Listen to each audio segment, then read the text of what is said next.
Okay, everybody. Welcome to the latest episode of All2ReelToo. Hi, my name is Michael E. Cullen II, your host, and with me, as always, is my co-host, Matthew Allen Haas.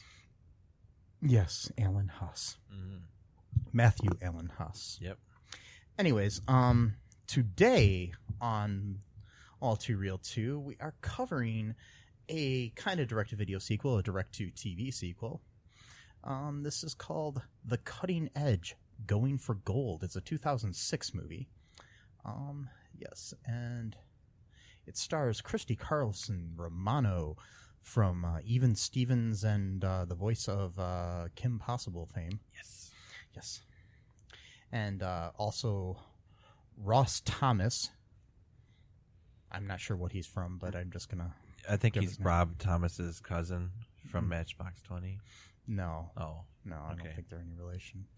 And there's returning characters from the original Cutting Edge, played by different actors.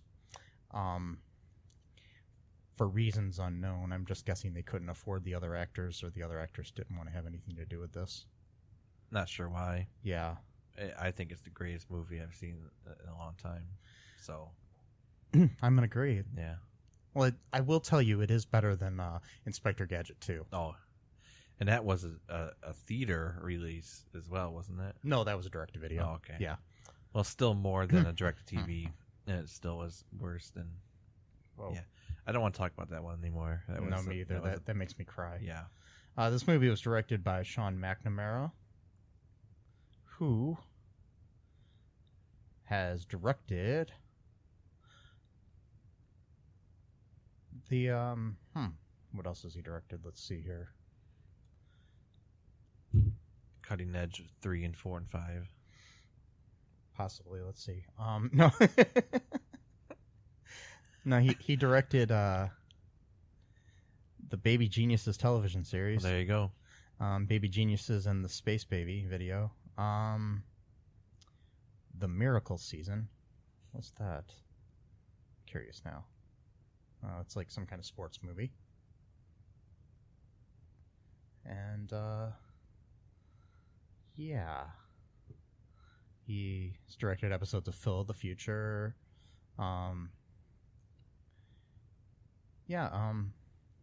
Secret World of Alex Mack back in the day, which is a kids show. So it seems like pretty much a lot of kids stuff. That's So Raven. Yeah, it looks like a lot of family type movies. And, well, this movie was for what, family? For ABC Family. Yeah, so it makes sense. It's all part of that orbit. It's, yes, it's good gum. Anyways, not as good as Trident or Juicy Fruit. Yes, I love Juicy Fruit. And if any of you would like to sponsor our show, please contact me at mike@cullenpark.com. Anyways, So okay, what's the basic plot of this movie? If you remember, Matt, we just turned it off like 2 minutes ago. 2 minutes ago. So, well, this is one of the rare occasions where it's an actual sequel to the movie, not just a sequel in name only. Yeah, not just putting the number 2 at the end of it and then just rehashing the same exact plot with different different characters. Because in this movie, they are actually returning characters from the first movie. Yes. And they're parents now of Jackie Dorsey. Yeah, the characters of Doug Dorsey and Kate Moseley Dorsey, now being played by Stephanie Kramer as Kate Dorsey, and Scott Thompson Baker as Doug Dorsey. You know, no longer the original actors. No. No, not them. So in this one, it's a little bit of a twist because in the first one, Doug Dorsey's the one that has an injury, and it pretty much takes him out of hockey forever. He can't play hockey anymore, and that's what causes him to eventually become a figure skater. And in this movie, it's Jackie Dorsey. She's the one that becomes injured, not permanently, but she injures her knee at one of their competitions. Yeah, and she was a singles skater. Yeah, singles skater. And she's pretty much out of commission for like 4 months, but she wanted to do the Olympics, which was a year after she got hurt. So she's trying to rush herself to train to, do the Olympics. And her mom gets the idea, I think, that the only way that's really going to work is if they do pairs. And then lo and behold, she ends up meeting some guy that her parents basically, they bought her like 3 tickets to go to Los Angeles with their friends. I guess they didn't really explain that. And then So, but her random white friend and random black friend that we never see again in the whole rest of the movie. We saw that one scene when they're not sunbathe, whatever, just at the pool. Her friends. There was what's her face? From Step by Step was one of the friends. What's the actress's name? I had it here a second ago, but she was like the younger daughter on Step by Step. Step by step, day by day. Sorry, I don't know how to song. Her name is That's a long name. Yeah, that's a funny name. I mean, I don't know. She even listed in the cast? I don't know. She had a line. Or a couple lines. She had a few lines. She had more than the black girl. Well, of course. Yeah. I mean, this is a 2006 ABC family. Oh yeah, Christine Lakin is the actress, and then it looks like I don't even know who the African American girl was. They probably didn't even list her. It's like, if she's in there, she doesn't have a headshot, so I can't tell which actress. Right. I don't remember her character's name. It was she had 2 lines. Yeah, which basically. I thought was a miracle. I'm like, oh my god, they actually gave her 2 lines. Yeah, But then later on, they ruin it, of course, when the 2 announcers, there's a white guy and a black guy, and literally there was three opportunities to give the black guy a line, and at the third one, it almost looks like he's about to say something, then they cut away. It's cruel. It's almost like they're doing it on purpose. But anyway, that's just a interesting little. It's like tidbit. I don't know. I mean, I didn't expect much from a 2006 movie. No, but for ABC Family, for them to be like woke or whatever, not even woke, just regular people. But I mean, that's not exactly woke. It's just being like a normal person. But back then, they weren't even awake. No, they were. No, they were. Yeah. They hadn't even fallen asleep, so you could wake them up. Yeah, exactly. There we go. Yeah. Anyways, so basically, she's out there in Cali. Yeah, she's out there in Cali, and she this concierge at the hotel who has no social skills. Not sure how he got that gig. He ends up like, oh, I recognize you. You're the person that totally wiped out on the ice, and oh man, that must have hurt like hell. They used to replay that all the time, and asking her what she's been doing since she retired, and she's like, well, I didn't retire, and got all offended. So then she went to the beach where she's reading some like sci-fi book or something. I don't know what. And then like these like surfer dudes are, catching the waves or whatever. And then they're like making like comments about like curves and, stuff like that. And they're like, ooh, so it's like a double meaning or whatever. And then like they start talking, and like within like 2 hours, they're like already acting like they've been dating for like 3 or 4 weeks. Like their relationship just really took off. Like, we do have to mention the other surfer dude is played by Ryan Hansen from Party Down and Veronica Mars fame, which is funny because on Party Down he was often made fun of for playing kind of surfer type dudes and stuff, which is kind of funny. I think that was like a intentional, But yeah, I like Ryan Hansen. He's funny. He's hilarious, especially He has like a, I can't remember the name of it, but he has like a web series. I've seen like one or so episodes, and it's like it's called something like Ryan Hansen Solves Murders on Television. Oh wow, is what the total thing is on YouTube. But yeah, that's hilarious. Yeah, he's really great in Party Down. I love him.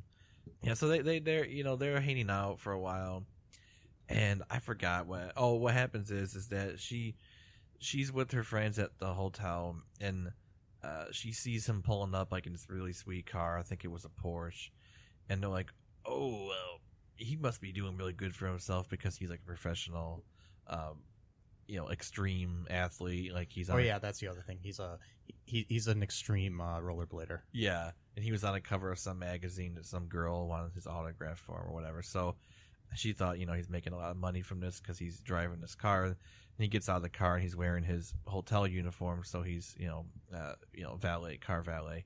And then she got like all super embarrassed, in front of her rich friends, I guess, or whatever. Like, oh, this is Alex, this guy has a job, like what a piece of shit, type of thing or whatever. So then he gets kind of offended, like a normal regular person would at being, snubbed by like that. And then she then goes to apologize to him, and he sulks for like the first of like 45 times in this movie because this guy's got like the worst temperament I've ever. Both of them have the worst temperament I've ever seen of anyone, any movie ever.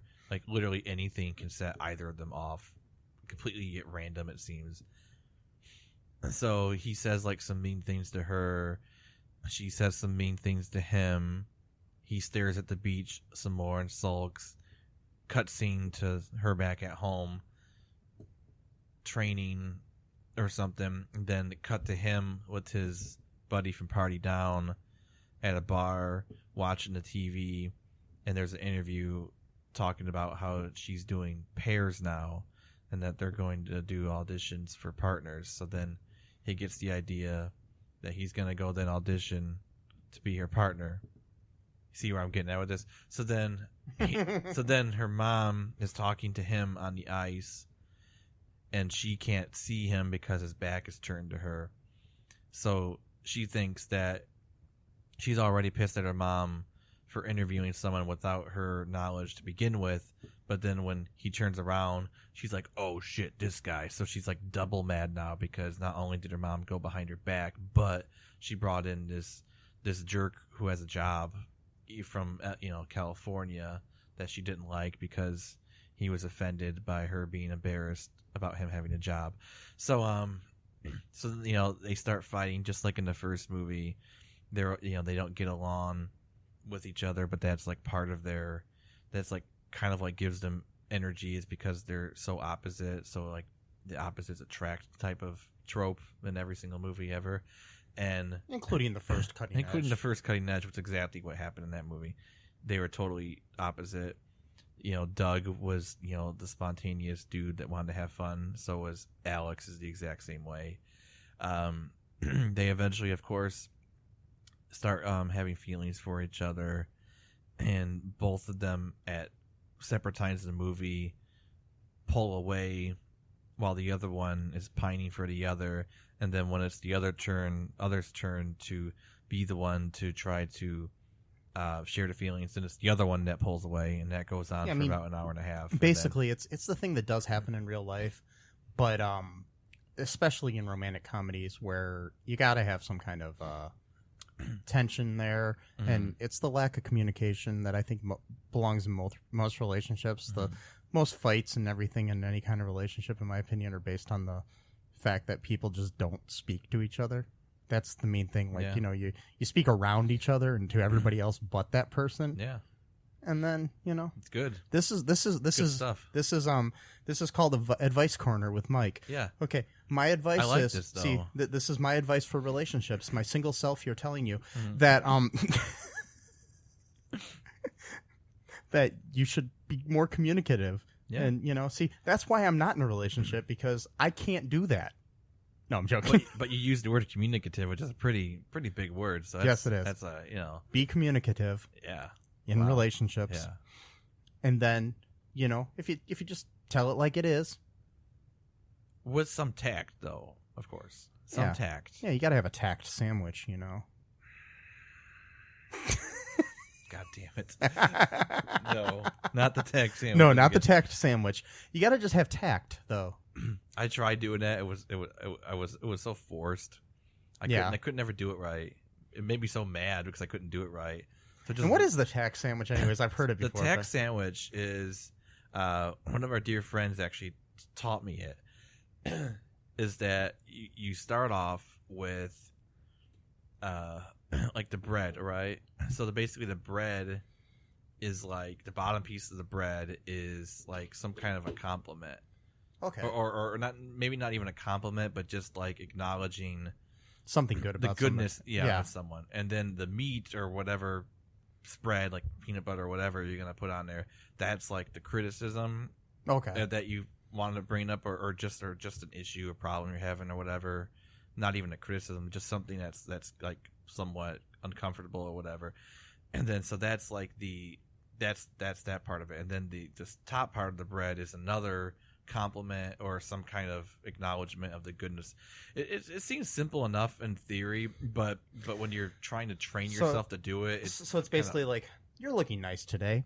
Well, I don't like it when you. No, I'm joking. No. See, that's how I was doing it when I was trying to do it, because it was so unnatural for me to speak in that way. Because usually, I mean, I'm usually a pretty diplomatic guy anyway, so I don't really think about. Well, there is tact. I mean, tact in general. I mean, it's just the way you say something and tell people things. Yeah. But I think honesty is the best thing in any kind of relationship. I mean, I've known that from my own past of not being completely honest with people and trying to, not tell them exactly how I was feeling and not tell them that, the fact that they were cheating on me bothered me. No, I'm joking. Not just going on a little bit of a tangent that had nothing to do with it. So we're done talking about the cutting edge now. So this is now a life advice show with Mike and Matt, and the cutting edge was just a sort of like intro into the talking about this now. This is Mike's therapy session. Yes. Yeah. It's actually more interesting than what we saw, but yeah. So basically, then there's this back and forth in this movie between these two that would completely be solved. That's my point, though, is it would be solved completely by honesty and telling somebody, "Yo, dude, I love you." That's all you got to do. I like you. Can we do something with this? Maybe not. Okay, cool. I had that issue with someone a long time ago, and it was just it was stupid. And then so do you want to talk more about what happened? Okay, so then basically now we find out as they're rehearsing, or was that what they call it? Not rehearsing. Well, maybe just practicing. Practice. That's what I'm looking for. Yeah. I'm so used to acting that I call it rehearsing. Well, kind of is. I mean, yeah. I said that once when I couldn't remember the word for practice when I was talking about like so when the football team is rehearsing. Yeah. That just shows you how much I care about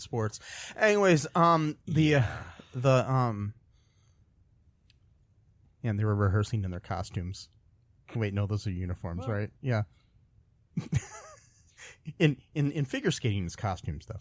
So yes, they are. But they're practicing, and we find out at one point that Alex has a girlfriend, even though he's been flirting with her. But he didn't know that. He thought they had broken up, but they didn't. And of course, she's stereotypical ditzy blonde chick who's a model. Of all things, because in movies, that's just, is more beautiful people to add to the freaking cast of beautiful people. Because, by the way, Ross Thomas, who plays Alex, is a hot dude. Christy Carlson Romano, who plays the Jackie character, is hot. And, so as everybody else in the movie, there's no ugly people in the movie. No, none. There's no ugly people. All pretty white people and... a hot black chick who got 2 lines. Anyways, even the extras were beautiful. Yes. So, basically, that was my little tangent on that. I kind of go on tangents, by the way, if you haven't listened to the show before. Right. But we find out about the girlfriend, and then he sends her home, basically breaks up with her. Because she kept making fun of him for figure skating. Yeah.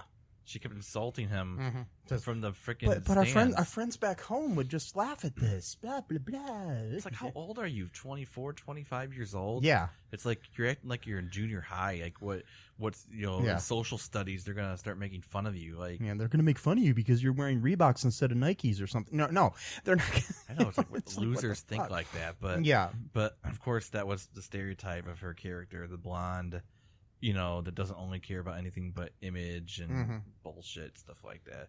And she was such a dumb character. What a thankless role for that actress, too.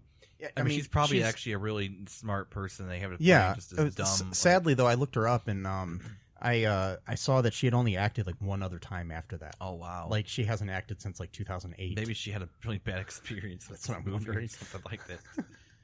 But, yeah, she just sadly just hasn't done much acting at all. So anyways, so there's conflict there. They can't tell each other that they love each other. Eventually, Jackie's on TV being interviewed and says that she wants to get the gold however she needs to, like however necessary, like even if it's as a single instead of a double, and blah blah blah. And then without talking to her and asking her about it, the dude just takes off and goes back to California. Yeah, Alex has this problem where every single time he gets offended, he just takes off. Like okay, the first time when she insulted him because he dared to have a job and make money, okay, I can understand that, some rich person who looks down upon someone who actually works, I get that kind of feeling, that sort of like classist sort of insult. Okay, but every other problem has just been, and it was even foreshadowed early in the movie too. Like he has a phone call with his manager for his rollerblading or whatever, and some sponsor of his isn't going to sponsor him anymore. Oh yeah, and so he freaks out and he breaks the phone.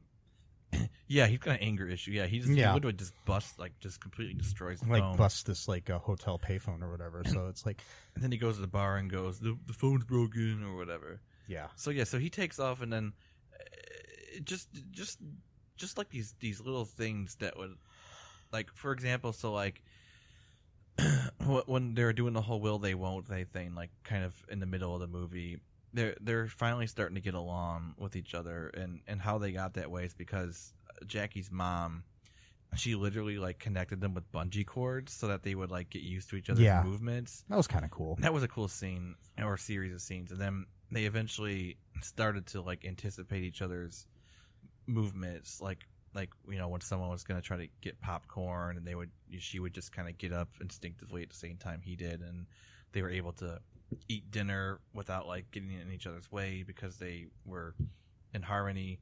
So that was like a cool like little scene, like showing them getting together. And then, by the way, they're always drinking in this movie. There's a lot of alcohol in this movie. It's kind of strange, but like, as we go on, they finally get back together. She goes out to California to find him.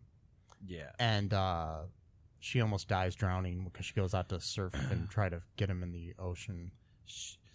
That's right, she did. But I was going to mention the whole thing of how he got so mad about how she got so mad about him daring to, well, not daring.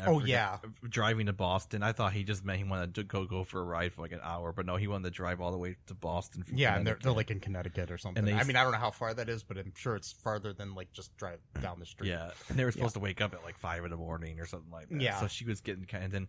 So and plus, they had been drinking too. They had been drinking, yeah, and then so he got mad at her because he, don't you ever do anything spontaneous, blah blah blah. So then that's when we find the girlfriend. That's right after that. Yeah, she goes to try to be all sexy and wait for him in his bedroom while he's taking a shower, and we get to see his ass. Yeah, for like 30 straight seconds. Yeah, and a family movie. Yeah, ABC family movie. Yeah, that's what was really. I don't know. That's interesting. But I mean, this is the same network that at the time, and now it's called something different. They changed the name of the channel. Oh, really? Yeah, I don't watch TV. They so always, yeah, but it's still the same channel that shows 700 Club. Anyways, oh god, because of contracts, they have to. But I find that more offensive than this guy's ass, though. Yeah, so, me too. Anyways, I mean, I'm not gay at all, but I'd rather look at this guy's ass than Pat Robertson's face. Oh God. And so, I know. Or his fucking words. Yeah. We see that, and he's in the shower, and then all of a sudden we see the girlfriend chick, the blonde chick. Yeah. So yeah, she's in the shower with them, and that starts the conflict. And like, just her name is Heidi, by the way. Her name is Heidi, and just to show again how oblivious this character is.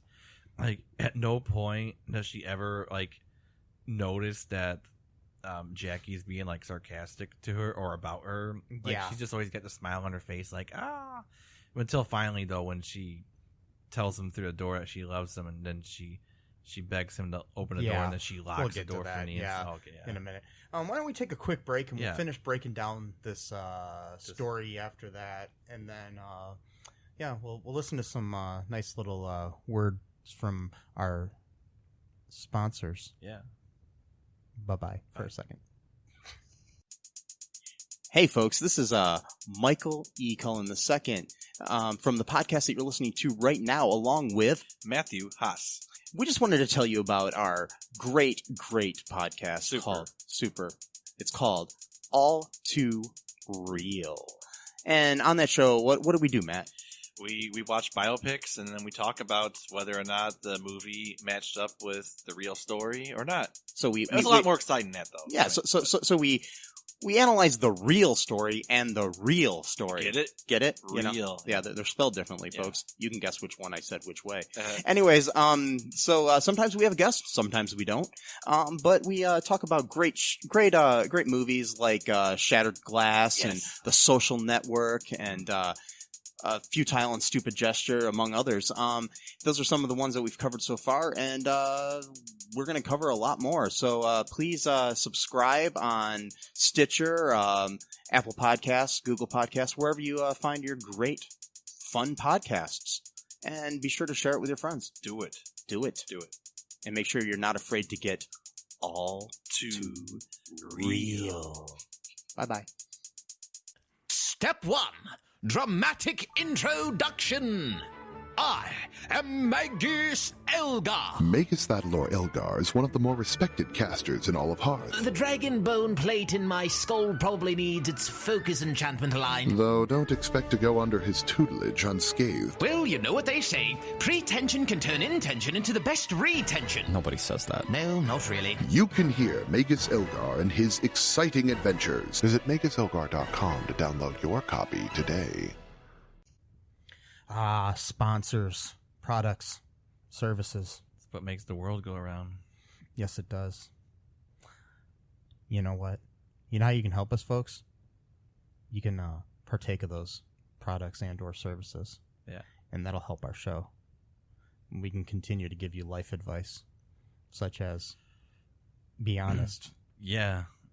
And tell people how you feel. Yeah. Especially when they're cheating on you. Anyways, and be communicative. Yes. Communicative. Yes. That'll be our new podcast. It'll be Communicative with Mike C. Anyways, I like that.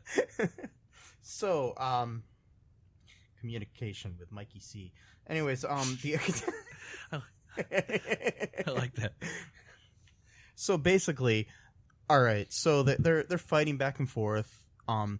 She goes out to Cali to convince him to come back after she was flirting with the idea of being a single skater again.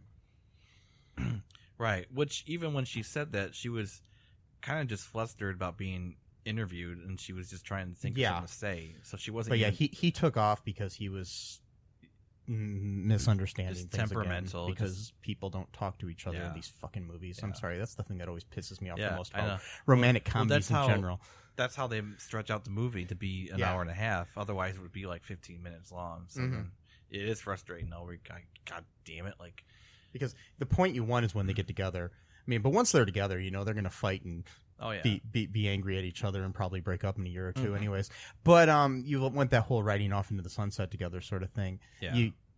You know, but you know, in the real world, most relationships have that tension, but in a romantic comedy, we have that tension before they get together. Before, yeah. Yeah, but in the real world, people get together, and then you have the tension. Right. A lot of times. Yeah, a lot of times. I mean, there are situations, I'm sure, that are like this in like romantic comedies, but everybody wants to paint this, I don't know, this romantic brushstroke of the world that is not real, where that's how you fall in love, and you know, it's, you know, the girl down the street who, you know, is kind of awkward and cute and everything, and then, you know, she's gonna find this really hot dude, or this, you know, Patrick Dempsey sort of guy, you know, pays a girl to pretend to date him, and then they end up falling in love. Oh wait, sorry. Anyways,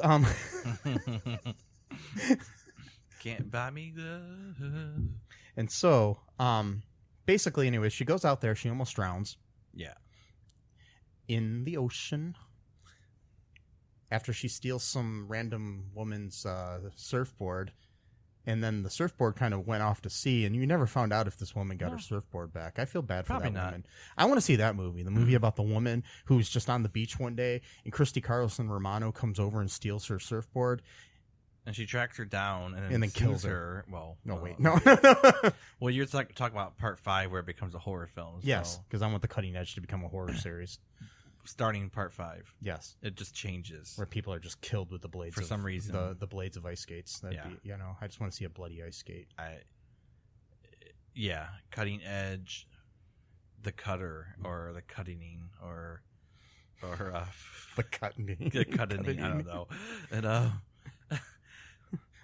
the lack of communication. See, that's what happens. See, you take 5 movies with lack of communication, eventually it's going to lead to murder on ice. That's what happens after they get together. Yeah. They continue to not communicate with each other, and one of them just kills the other. Yeah, that's what happens. So he saves her from drowning, and then I guess he returns back.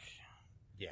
And then this time it's her mom that's the one that's mad at him and is like giving him like kind of like the cold shoulder, which usually it was her trying to play like the role of peacemaker. Yeah. But now she's had enough of his temperamental nature, probably because it reminds her of Doug from the past, doing the same kind of bullshit of sabotaging their that's the other thing that Alex does a lot in this movie, is that whenever they're actually getting close to winning, he'll either like stay up way too late, or he'll drink, or do both, and then he can't like really perform very well the next time. Yeah, I mean, because there is a good scene. It's actually kind of good advice. He's got that whole point where he's actually so hungover at one point in the movie, right before a big skating thing. That's what they call him, right? Skating things? Skating thing, yeah. Yeah. Anyways, he decides to get wasted the night before, and he's hungover, and the dad takes him and then waterboards him. No, I mean, he basically does. He throws him into the shower with cold water and tries to wake him up and make him realize. But they do have a kind of a poetic moment where it's basically they're just talking about the fact that, you know, the dude's afraid that, you know, what if I lose, sort of thing. You know, and then it's like, you know, you can't ever win if you're not if you're not afraid to lose or something, or whatever. You're you know, you gotta be willing to lose if you're gonna win. That's what it was. Yeah, and it was kind of good advice, because that's true. I mean, it's kind of like the whole Wayne Gretzky quote, which is a true quote from him, where it's like, you know, you miss all the shots you don't take. I'm sorry, I just love that. Yeah, that scene of Michael Scott. Oh yeah, in The Office, he quotes himself quoting Wayne Gretzky. Oh god, because they just show it on the whiteboard, and it says, "You quote, you miss 100% of the shots you don't take." It says Wayne Gretzky, and then below it says Michael Scott. And that's in quotation marks. Like quoting himself, quoting Wayne. Oh god, I love that's that. how it works, right? Yeah. No. So, but anyways, they have these, you know, back and forths and everything, and then eventually she comes to the week. It's the week of like a big skating thing later on. Like I'm kind of fast forwarding towards, Olympics. you know, basically I mean, it was the Olympics. Is that a big skating thing? I think it's a big skating thing. It was the Olympics. So what are the Olympics? It's one of the big- Maybe we need to do a history of that in case our fans don't know what one that of is. the- Yeah, I'm joking. Anyways, is that the thing with the rings yeah, that kind of intersect and stuff? Oh, okay. that's it. Yeah. And these are the Winter Olympics, right?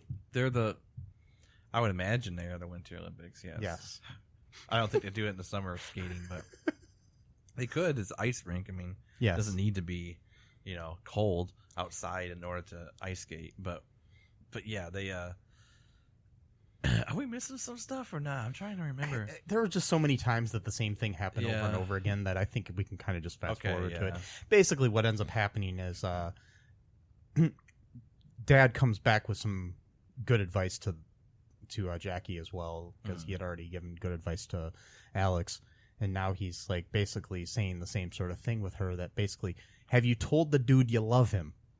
I'm kind of paraphrasing here. Yeah. And, she's like, no, but he knows, blah, blah, blah, and it's like, does he? When, I didn't say it. It's this whole lack of communication bullshit, I'm telling you. Well, she gives him so many unclear signals, and Yeah. he does the same thing. This is why women suck sometimes. Anyways, and men too. But anyways, we're going to... Well, it is. It's just the assuming that other people know what you're talking about. That's why people suck, I guess. That's I what I'm should just say saying. in general, because we always assume that, I've been extra nice to that person. They must know that I like them. Well, yeah. Or the fact that, some people take the wrong message too, where, you're extra nice to the customer you're waiting on or something, and then all of a sudden the guy or girl thinks you're in love with them. Yeah. Or yeah, so it'd be the opposite of like, well, I just want to be nice to people. Yeah. I'm not trying to get with anyone or anything like that. Yeah. I just want to be nice. Yeah. It's kind of like me opening doors for people, the doorman. That's what I was saying. Yeah, that's what I was thinking about. I do that all the time. I open the doors for people. I've always done it. Yeah, and it's I feel bad if I don't do it. Yeah, but then if you do, they think you're flirting with them, and then it's like. Or some people, they didn't feel obligated to like walk faster, so then like they want to walk at their own pace. Now they feel like they have to walk faster than what they want to walk just to get through the door in time. It just becomes a whole thing. I mean, and it's really great when you think somebody's coming out of a door, but they're not. They stop for a second and look at something, and you're standing there holding the door. We could do a whole show about. I mean, we already did that sketch and Psyched, but like we could do a whole philosophy about opening doors for people. Yeah, and like the moral ambiguity of or just manners in general. Just manners. I mean, it's just like what's good manners, what's bad manners, what's the context, cultural context too. Because like in some cultures, like for example, like I forgot who it was. I was talking to someone. I don't know where it was. But they were from a different country. I don't know. I'm trying to remember where it was, but I ended up giving them the thumbs up. And then, like, after a second, I realized, wait a minute, in some cultures, thumbs up basically means fuck you. So I'm thinking, like, shit, did I just, did I just insult them? Did I totally just do, like, I'm trying to figure out who. Yeah. Who I don't even remember who. But still, it's just the point that you never know. Anyway, so the movie continues, and we've got, the dad basically convinces her to go tell the dude that, you love him. She knocks on the door. I saw it coming a mile away when I was watching it. She's telling basically the door that she loves him. On the other side of the door, we find out that Heidi was there, the girlfriend. She heard the whole thing while Alex was in the shower. And she locks the door and basically gives Jackie the impression that he doesn't love her. She gets all frustrated and mad, and then Alex figures it out because he's clairvoyant or something. Oh no, he figures it out by saying, because she says that the maid was at the door, not yeah. It's only 7:00. Why would the maid be here? Like, that's such a weird thought to have. Like, my thing is like, unless there's like some kind of strict schedule, like maybe the maid can't work at 7. I don't know. Maybe in the Olympic Village, you're not allowed to clean a bedroom at 7 in the morning. Anyways,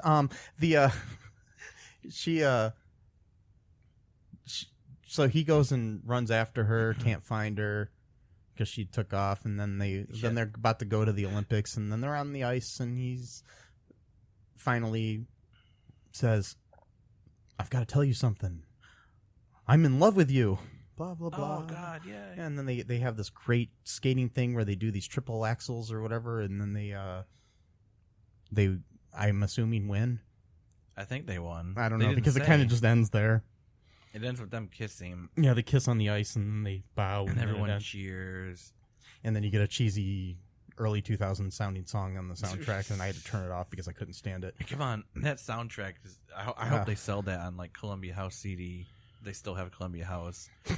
I would sign up for Columbia House. What's a CD? No, I'm joking. I would sign up for Columbia House or what was the other one? A BMG. BMG just to get the soundtrack to Cutting Edge to Going for the Gold. Yes. And I hope it would be on a gold CD as well. Of course it would be. Or fuck it, a gold record even. Go vinyl with this. Yes. It's got to be on vinyl. Yeah. Anyways, let's take another quick break here, and then we'll come back, and we're going to... I want to take a look at some of the Internet Movie Database reviews of this movie. Hi, folks. This is Michael E. Cullen II from the podcast that you're listening to right now, along with... Manager Matthew Haas. You got promoted? Yes. Damn it. Okay, anyways, folks, do you like the show Superstore? I don't know. I asked the folks and nobody's answering me. Because they're not here. Oh, but we love damn it. Yeah, we love it, though. Okay, folks, if you like it as much as we do, you're really going to like the Superstory podcast, which is a podcast where Matthew and I go episode by episode and give our little opinions and thoughts on it. Sometimes we have guests, sometimes we don't. Just depends on how we're feeling. Yeah. And, so if you like this podcast and like our little crazy banter, then you should definitely check this out. Or I might get sad. And when I get sad, it gets pretty sad. yeah, So I can't deal with him when he's sad. no one can really. So Yeah. So check out Superstory Podcast right here where you get this podcast, Superstory Podcast. Okay, we're back. Hope you enjoyed those products and or services. I did. I'm enjoying them right now, actually. Are you? Mm-hmm. I like that one. Yeah. You know which one I'm talking about? The one with the straw in it. I have no clue what you're talking about. I don't know. Whatever. The one that had the words in it. The one that's got like a substance involved in like a texture of some type that you can feel, touch, smell, and maybe Or listen to. or taste or listen to. Something. Yes. Anyways, we're back. And I'm going to read a couple of reviews here from the Internet Movie Database on this film. Here's one from somebody named Kimmy Bim 26. This was posted in April. Good friend of mine. Yes, Kimmy Bim. Shout out. Anyways, this was written back in 2006, the same year that the movie came out. And her headline for her 1 out of 10 stars is, "Do not watch this movie if you treasure your sanity. I cannot express in words how awful this movie is. Maybe if you gouge your eyes out, graciously overlook the ridiculously bad writing and acting, and try not to compare it with the infinitely better original, you might walk away only moderately traumatized. Personally, I feel like I need a shower after seeing it. The sequel has all the silliness of the Cutting Edge with none of the charm, not to mention none of the original cast. If I could give it a negative rating, I would gladly do so. It's an unnecessary film that is so bad it almost goes so far as to ruin the original." I hate that phrase. Anyways, I would rather see Kate and Doug get hit by a Zamboni than believe that their union spawned this Jackie creature. Horrible props to D.B. Sweeney and Moira Kelly for skating away from this clear disaster. So, okay. My comment on this. I hate it when somebody says a sequel or a remake ruins the original. It's still there. People, it's out there. But it means that the what's in the future is now canon. So therefore, anything in the original means that it spawned that thing. So that has affected the past in some way. But it hasn't. Well, in a way it has, because if the past and present and future are all connected in some way. So, But my thing is okay.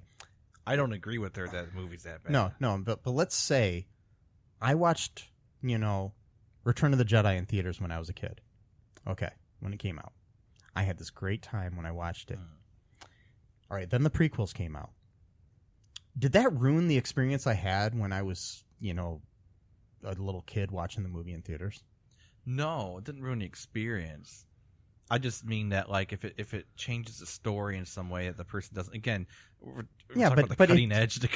But what I'm getting at is that the cutting edge 2 does not negate the fact that the cutting edge existed. No, it doesn't. And you can still go back and watch that movie and just say, "Hey, I saw this other piece of shit movie." No, that wasn't a good movie. Yeah. What I'm saying is that no, and I'm not calling the cutting edge piece of shit. Okay. I'm calling the sequel, which I don't think is actually a piece of shit. I'm just going from Kimmy Bim's point of view here. Anyways, I'm just saying that if she sees this movie and thinks it's gonna destroy her sanity, I mean, first off, don't let a movie destroy your sanity, bitch. Oh, I'm sorry, I shouldn't call her a bitch. I'm gonna take that back. No, well, yeah. Just be honest. Like you're talking about being communicative. You can take it out. I don't care. What I'm saying is, don't let this movie destroy your sanity, woman. And because it's just a movie. You watched it, sure, you wasted a couple hours of your life watching a movie, but you don't have to watch it again. Right. You can choose to watch the original again if you really like it, and just pretend that this doesn't exist. I mean, in a way, it kind of doesn't, because it's an ABC family. Need I also mention too that she's getting worked up about an ABC family made-for-TV movie, and is surprised that it's not as good as the original. Like, of course, the main cast isn't going to be selected to do an ABC family sequel to a movie that comes out 14 years after the original. Which I'm going to get into too is the fact that there is no way that could be their daughter. No. Because she's in her 20s, and if it's 14 years after the first movie when they met... Unless there's a time jump at some point. Yeah, because I think they're basically retconning the whole thing to be earlier. Which, whatever. Go with it. I don't care. They never even mentioned the year, I think. No, so it could be later. It could be in the future. Yeah. Maybe this movie takes place, in the future. Or maybe it takes place on Earth 2 or something like that. And yes. This is a whole different... No, just kidding. One of the things she said, okay, so like, gouging your eyes out, or rather, seeing them get hit by a Zamboni, very violent talk here, trying to sound tough. This is a movie for ABC Family. It's meant to be fun and like silly. Quit trying to sound, like you're just some badass. I don't know. And then, you sure that's even a woman? That sounds like something a guy would say. No, I know. Maybe Kim is a male name here. Who knows? Just saying, it sounds. But let's just say person. Yeah. Okay. I'm just saying, most comments like that are usually written by edgelord dudes who try to sound like sweet. Well, this is 2006. Who knows? Yeah. Let's read a 10 out of 10 review. Well, that's ambitious. Okay. This one is Juana Della Vega, 18. There we go. It's all one word, so I was trying to make the right flow. Okay, anyways, The Cutting Edge 2 was so good to work. I have no idea what that meant, but that's their headline. I love the storyline and how Jackie met Alex. It was both funny and romance. I think this person might be foreign. Maybe, because it doesn't sound like proper full English here. It could be, yeah. It had enough of everything, humor and sad scenes, and I really like the ending.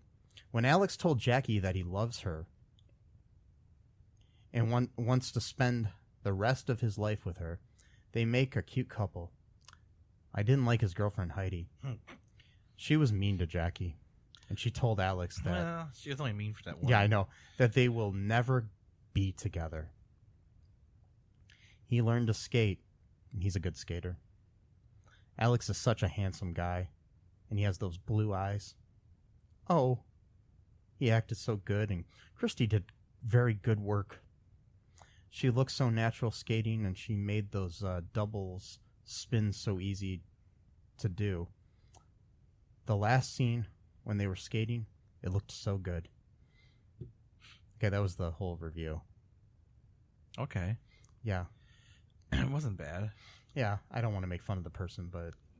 Sounds like a child probably wrote that or something, is what I'm thinking. But that's okay. Yeah. So those are the reviews I think I'm going to read.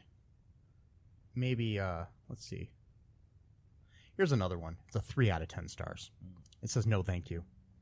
I really disliked the movie on account of some of the content. It made it so that I couldn't have my children in the room. What? I will not watch this movie again.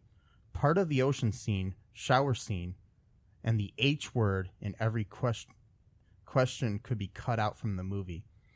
It would be an extremely wonderful movie. But because those scenes were included in this movie, it should be R-rated.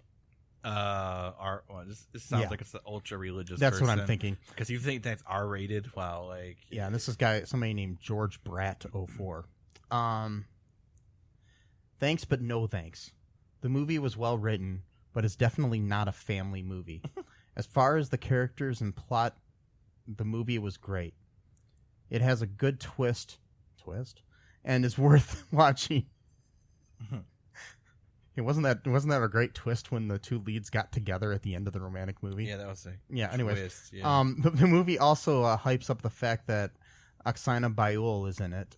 She was one of the commentators, but she's not a huge part in the movie, which is too bad. She's a good actor. She's a skater. Wow. Known for skating, not for acting. Wow. She might be a good actor. I don't know, but I've never seen her act in anything besides this. So anyways, those are the reviews I'm going to read. So what did you think of this movie? Would you recommend it to anyone, Matt, for any reason? Yeah, I think it would be a good movie to watch, like when you're maybe just like late at night, if you just want to chill out or whatever, and have something to kind of like sort of pay attention to, like if you're just sort of trying to unwind or whatever. Like those are the kind of movies I usually like to watch, like if I usually like, come home late or whatever and I just want to unwind for a bit, I usually just watch like kind of easygoing type of movies, like where there's not like a whole lot of not a lot of thinking needed. Yeah, like not a big plot, but just something that's kind of enjoyable and it just kind of makes you feel, good. I mean, this movie is definitely not as good as the original, but I did like it actually, which is surprising. From all the movies that we've watched so far that are the direct-to-video sequels, probably this and Honey, We Shrunk Ourselves are my two favorite. Yeah. Which is funny. But, yeah. They are the two best ones. But that freaking statue, though, at the end of Honey, We Shrunk Ourselves. Know. That was kind of, yeah. I mean, I did kind of like Sandlot, too, a little bit as well. But, I mean, some of these I actually enjoy more than I'm probably letting on. But, that's neither here nor there. You know what? I have one more comment, though. Yeah. I bet you that woman, or that Kimmy, who said this was such a terrible movie, I bet you that person also probably gave 232 like a 10 out of 10. Yeah. I'm just guessing. How can you even find out if they... I don't know. Let's see what else they reviewed. Can you do that? Oh, you can actually check how many things they reviewed. Oh, God. Yeah. So I just looked it up, and that's the only movie that they have reviewed. So like, who knows what else they think of other great films that we've covered. One-hit wonder. Yes. So, if you're out there listening, Kimmy Bim, thanks. And thank you. Appreciate your feedback. Yes. Please write us. You can contact me at mike@cullenpark.com and look for us on Twitter and Facebooks and the Twitters and the Facebooks and the Instagrams and what else? All the social medias. I'm adding S's to everything's. All the social medias. Yes. So for now, hopefully that this podcast didn't destroy your insanity. I mean, destroy your sanity. Destroy your insanity. Like destroy your insanity. Hopefully, it didn't destroy your insanity and make you insane, make you, not insane anymore. So, anything else here, Matt? No, just be good and enjoy yourself. If you want to watch this movie, get some popcorn. Maybe I think it's a good Saturday afternoon. That's what I was saying. It's a good movie to watch if you're not if you want to pay attention a little bit, but you don't have to pay attention to every scene. It's a good thing to have on. Like you're cleaning your apartment and you got this on in the background. Yeah. Well, like I said too, like usually when I come home from these podcasts late at night, I can't go straight to bed right after. I gotta watch TV for a while, and usually I just watch stuff that's just easy going. I don't watch anything. So tonight when you get home, you're gonna watch this again, right? Probably not this. I might watch the first one. Yeah, maybe the third one. Yeah, no. We may cover the third and fourth in the future. We'll wait and see. If you want us to, please write us and let us know. But for now, the All Too Real podcast thing is closed here. Goodbye, everybody. Bye-bye. Thanks for listening to All2ReelToo podcast, a Cullen Park production. Produced and edited by Michael E. Cullen II.